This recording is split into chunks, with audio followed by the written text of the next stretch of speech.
বাংলাদেশের অন্তর্বর্তী সরকারের প্রধান উপদেষ্টা অধ্যাপক ডক্টর মোহাম্মদ ইউনূস দ্রুত সংস্কার ও নির্বাচন অনুষ্ঠানে দৃঢ় প্রত্যয় ব্যক্ত করেছেন। নিউ ইয়র্কের টোকিও ভিত্তিক নিউজ আউটলেট এনএইচকে ওয়ার্ল্ডের সঙ্গে এক সাক্ষাৎকারে এই প্রত্যয় ব্যক্ত করেন তিনি। জাতিসংঘের সাধারণ পরিষদে যোগ দিতে নিউ ইয়র্ক সফরের সময় নেওয়া ডক্টর ইউনূসের এই সাক্ষাৎকার ভিত্তিক প্রতিবেদনটি রোববার প্রকাশিত হয়।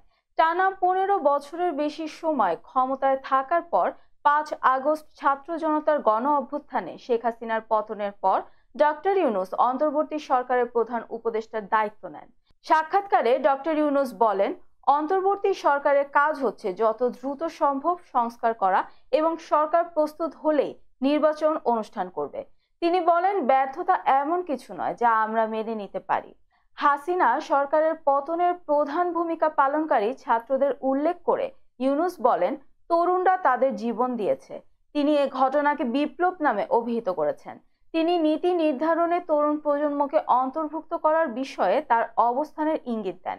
প্রধান উপদেষ্টা বলেন, এই সংকটময় সময়ে বাংলাদেশ তার সবচেয়ে বড় দাতা জাপানের কাছ থেকে সহায়তার অপেক্ষায় রয়েছে।